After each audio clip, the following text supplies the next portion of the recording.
ekspektasi orang-orang Kristen ini kayaknya terlalu lebay, terlalu berlebihan, terlalu ketinggian dengan menyamakan mujizat yang dilakukan zaman Yesus dengan mujizat yang dilakukan oleh pendeta-pendeta atau pastor-pastor zaman now nih kan gitu. Kenapa mereka begitu sombong mengatakan in the name of Jesus is a miracle kan gitu kan?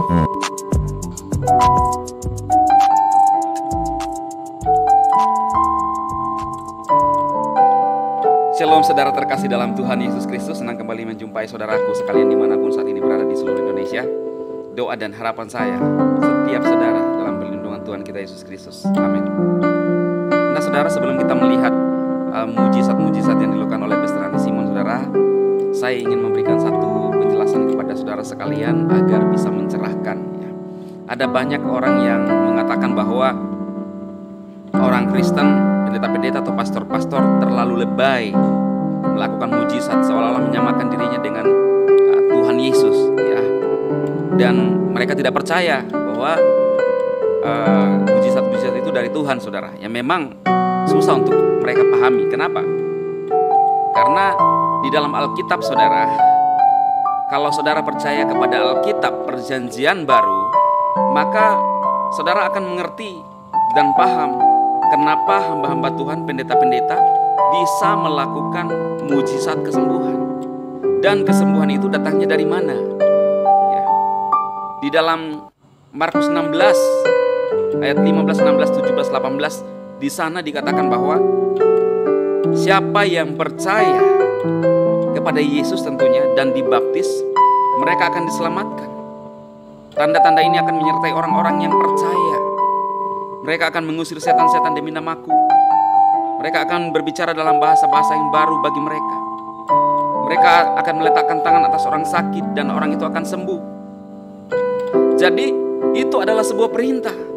Perintah dari Tuhan Yesus kepada orang yang percaya, siapapun, tanpa terkecuali. Dalam Kisah 1 ayat 8 dikatakan bahwa kamu akan menerima kuasa kalau Roh Kudus turun ke atas kamu, dan kamu akan menjadi saksiku di Yerusalem, di Yudea, Samaria, dan sampai ke ujung bumi. Siapa saudara? Ya orang yang menerima kuasa, yang percaya kepada Roh Kudus dan percaya kepada pemberitaan murid-murid Tuhan Yesus pada saat itu. Itulah sebabnya ketika terjadi mujizat yang dilakukan oleh hamba-hamba Tuhan atau pester-pester, itu adalah kuasa yang diterima dari Tuhan Yesus. Bukan berarti kita menyamakan diri kita dengan Tuhan Yesus, tapi Tuhan Yesus sendiri berjanji bahwa Dia memberikan kuasa itu kepada orang-orang yang percaya. Dan ini tidak akan pernah dimengerti dan dimiliki oleh orang-orang yang tidak akan percaya. Karena kuasa yang dari Yesus tidak mungkin bisa dikalahkan oleh kuasa yang dari dunia atau kuasa setan, saudara. Itu sebabnya ketika hamba-hamba Tuhan mengusir setan di dalam nama Yesus, saya pun pernah mengalami, maka orang yang kerasukan itu akan manifestasi dan terbebas. Beda dengan yang dilakukan oleh orang-orang yang melakukan trik atau kuasa setan sendiri. Mungkin bisa lepas tetapi hanya sementara. Ya saudara ya, jadi itulah yang saya sampaikan kepada saudara semua, bahwa orang Kristen itu tidak lebay. Orang Kristen itu menyatakan kuasa nama Yesus, supaya Yesus yang ditinggikan untuk menyatakan kuasanya. Ya. Jadi kalau misalnya ada yang mau membongkar apa yang dilakukan oleh hamba-hamba Tuhan, silahkan ya. Karena kita mengikuti dan taat kepada Bible, Alkitab, Injil. Seperti mungkin juga saudara taat kepada kitab sucinya. Orang Kristen pun taat kepada Alkitab dan perintah. Kalau kita mengerti toleransi, maka saudara tidak akan mengurusi apa yang menjadi keimanan atau isi Alkitab, kitab suci kami yang mengajarkan kami seperti apa. Ya, jadi supaya kita bisa cerdas menjadi anak bangsa, jangan mengurusi urusan orang lain. Adapun kalau saya, saudara, ini adalah hak jawab menanggapi setiap pernyataan-pernyataan atau serangan-serangan dari orang-orang yang tidak seiman terhadap iman Kristen. Ya, oke saudara, semoga video ini bermanfaat bagi Anda semua, dan kita langsung melihat video-video yang dilakukan oleh Pastor Andi Simon untuk melakukan penyembuhan di dalam nama Tuhan Yesus. Selamat menyaksikan dan Tuhan memberkati. Bapakku yang di surga, di dalam nama Bapa, Putra, dan Roh Kudus, dikuduskanlah namamu, datanglah kerajaan-Mu, jadilah kehendak-Mu di bumi seperti di dalam surga. Berikanlah berkat kesembuhan bagi orang yang sakit. In Jesus' name. Saudara, firman Tuhan di dalam Matius 28 ayat 19, oleh karena itu pergilah, jadikanlah semua bangsa muridku dengan membaptis mereka ke dalam nama Bapa dan Putra dan Roh Kudus. Ini adalah perintah buat kita sebagai orang yang percaya untuk pergi. Pergi adalah kata perintah, saudara. Jadikan semua bangsa muridku. Semua bangsa, sangat banyak tugas yang akan kita harus kerjakan sesuai dengan perintah Tuhan. Karena itu kita bisa mengerjakannya tiap hari, yaitu pergi berbicara tidak harus sekali setahun, tetapi bisa setiap hari kita melakukan mujizat Tuhan atau menginjili orang atau berdoa untuk orang sakit untuk menjadikan mereka sebagai murid Tuhan Yesus dan membaptis mereka. Jadi masalah waktu ini menurut saya tidak penting, saudara. Ada orang yang mempermasalahkan, loh kok tiap hari melakukan penyembuhan. Kalau kita melihat perintah Tuhan Yesus bahwa kita harus menjadikan semua bangsa menjadi murid Tuhan Yesus. Semua bangsa, saudara. Jadi kita bisa melakukannya tiap hari, itu tergantung kepada siapa yang menangkap atau mengerti isi hati Tuhan. Dan tidak ada salahnya ketika kita pergi memberitakan Injil tiap hari. Bahkan Paulus dikatakan di Alkitab bahwa dia berkeliling dari Yerusalem sampai ke Illyricum. Bahkan Tuhan Yesus pun berkeliling untuk menyampaikan kabar baik, saudara. Jadi firman Tuhan itu tidak harus ditafsirkan lalu kemudian ketika ada orang yang menginjil tiap hari lalu kita mencela. Tidak, saudara. Karena ini adalah target Tuhan Yesus, bagaimana kita memberitakan Injil Kerajaan Elohim sampai ke seluruh dunia. Bisa tiap hari, dan menurut saya tidak salah ketika tiap hari, tergantung orang yang menerima firman Tuhan itu, saudara. Semoga firman Tuhan ini menjadi berkat untuk kita semua dan kita melihat pelayanan Pastor Adi Simon, saudara. Amin.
setia sampai akhir hidupku.